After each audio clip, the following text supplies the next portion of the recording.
Madam ఇది ఏదైతే చాలా వరకు సెన్సేషనల్ అయింది. ఎందుకంటే చాలా వరకు ఎవరైనా గాని వ్యాపారంలో చూసుకుంటే బిజినెస్ మ్యాన్‌ల ప్రకారం చూసుకున్నట్లయితే డబ్బు గురించి ఆలోచిస్తారు. బట్ ఒక ఎడ్యుకేషనల్ ఇన్‌స్టిట్యూషన్ నడిపించే వాళ్ళు చాలా వరకు పిల్లల భవిష్యత్తు గురించి ఆలోచించి చదువు కోసం మాత్రమే ఆలోచించాలి. అలాంటి వాళ్ళలో ఇప్పుడు ప్రస్తుతం 'మోహన్ బాబు' కాంట్రోవర్సీ ఎక్కువైపోతుందని చెప్పొచ్చు. ఎందుకంటే ఒక 10 మందికి చెప్పే ఆయన, ఒక నటుడు స్థానంలో ఉన్న ఆయన సో, ప్రస్తుతం కేసయితే ఆయనపై నమోదయింది. ఒక కిడ్నాపర్‌గా. చాలా వరకు చాలా పెద్ద ఎత్తున విమర్శలు కూడా అవుతున్నాయి. సో, దాన్ని ఎలా చూడొచ్చు మనం అసలు? ఇది ఎప్పటినుంచో ఇలాంటివి జరుగుతున్నాయి ఆ కాలేజీలో. హ్మ్. అంటే కిడ్నాపే జరగాలని లేదు. ఫీజులు దోపిడీ గురించి సాక్షాత్తు వాళ్ళ అబ్బాయే మన కాలేజీకి చెడు పేరు వస్తుంది, మన కుటుంబానికి చెడు పేరు వస్తుంది అని వాళ్ళ మనోజు చెప్తే దాన్ని లక్ష్యపెట్టల. అవును. అతను ఇంట్లో చెప్పాడు వినలేదు, బయటకు వచ్చి చెప్పాడు వినలేదు. వీళ్ళ వీళ్ళ పందా వీళ్ళు కొనసాగిస్తూ ఉన్నారు. పైగా వీళ్ళకి ఈ వీటి పేరేంటి బౌన్సర్ల కల్చర్ బాగా ఎక్కువైపోయింది మోహన్ బాబు కుటుంబంలో. అవును. ఇప్పుడు ఇక్కడ కూడా కాలేజీ దగ్గర పిల్లలు సమస్యలు ఉన్నాయని విద్యార్థి సంఘాల వాళ్ళు ధర్నా చేయటానికని వెళ్తూ ఉంటే ఆ ధర్నా చేయడానికి వెళ్ళే వాళ్ళని కిడ్నాప్ చేశారు వీళ్ళు. ఆ స్టూడెంట్ లీడర్స్ని కిడ్నాప్ చేశారు.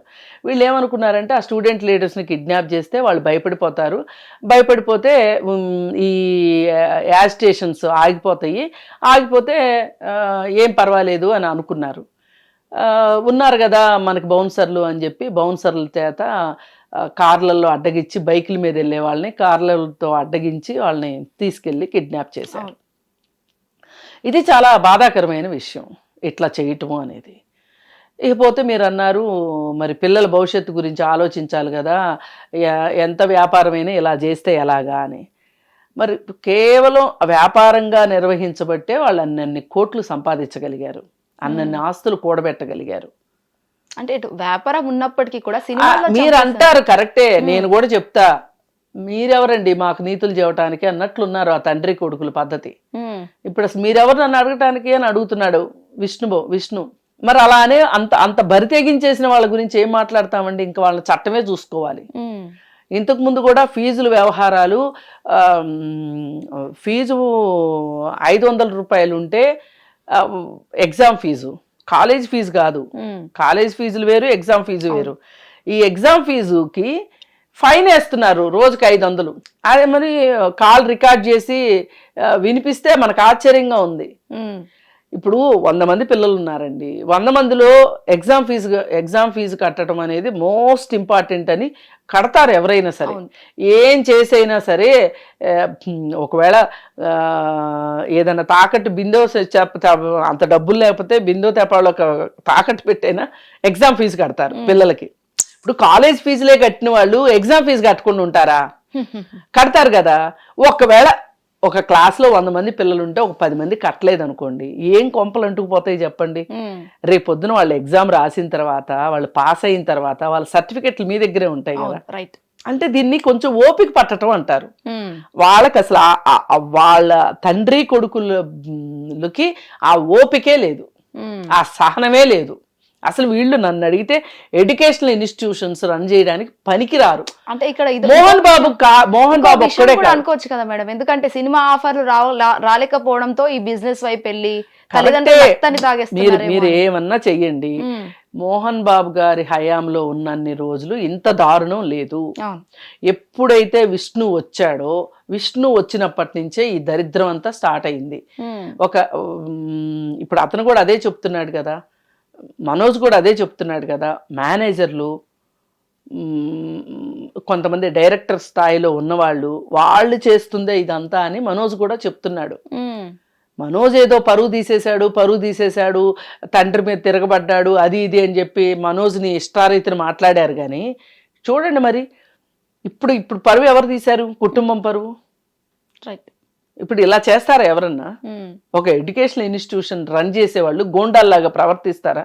ఎందుకు చేస్తున్నాడు విష్ణు ఇట్లా? అందుకే విష్ణుకి అసలు ఒక ఎడ్యుకేషనల్ ఇన్స్టిట్యూషన్ని రన్ చేసే కెపాసిటీయే లేదు, ఆ మానసిక స్థాయి కూడా లేదు అతనికి. అతను ఒక వడ్డీ వ్యాపారం చేసుకుంటూ డబ్బులు ఇవ్వని వాళ్ళని కాబోలి బాకీ వాళ్ళు అంటారు కదా, కాబోలీలు అంటారు కదా, డబ్బులు అప్పిచ్చి అప్పు వసూలు చేసుకునే వాళ్ళు, అలాంటి దానికి కరెక్ట్గా పనికొస్తాడు అతను. ఇప్పుడు సినిమాలు రావట్లేదు అంటే దానికి ఎవరేం చేస్తారు? అయినా నీవో ఇప్పుడు మాకు 100 కోట్లు ఉన్నాయి, 1000 కోట్లు ఉన్నాయని చెప్తున్నారు కదా, ఆ డబ్బులు సరిపోవట్లేదా మీకు? ఎందుకు ఇంత పిచ్చి దేనికి డబ్బులు అంటే? పైగా అంతకుముందు కూడా డే స్కాలర్స్ లంచ్ బాక్సులు తెచ్చుకుంటానికి వీల్లేదు, క్యాంటీన్లోనే తినాలి.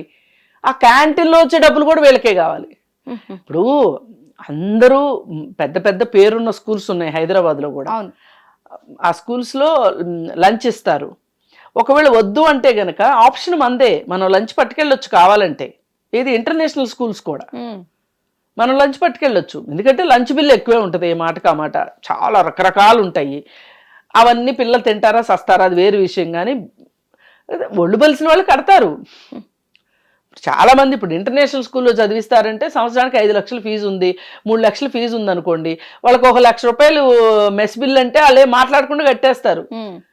కానీ ఒక తిరుపతి లాంటి ఏరియాలో పక్కన పల్లెటూర్ల నుంచి రైతుల పిల్లలు వాళ్ళు వీళ్ళు వస్తారు. వాళ్ళు వచ్చి రూములు తీసుకొని, హాస్టల్లో ఉండే డబ్బులు కూడా కట్టుకోలేక రూములు తీసుకొని ఆ రూముల్లో ఉండి వంట చేసుకొని బాక్స్ పట్టుకుని వెళ్తారు. నీకెందుకు? వాళ్ళు చదువుకోవడానికి వస్తే చాలు అనుకోవాలి, నువ్వు నీ ఫీజు నీకు కడితే చాలు అనుకోవాలి. అంటే నుంచున్న పన్ను, కూర్చున్న పన్ను, జుట్టు ఉంచుకున్న పన్ను, జుట్టు తీసేసుకున్న పన్ను వేసిన వాళ్ళలాగా దాంట్లో డబ్బులు రావాలి అంటే ఇలాగే అవుతుంది. ఇప్పుడు ఈ కేసు నుంచి ఎట్లా బయటపడతారు? కిడ్నాప్ కేసు అంటే అదేం చిన్న విషయం కాదు కదా. తమ్ముడిని ఏడిపించినట్టు అనుకున్నాడా విష్ణు? అలాగే మాలో గెలవడం అనుకున్నాడా?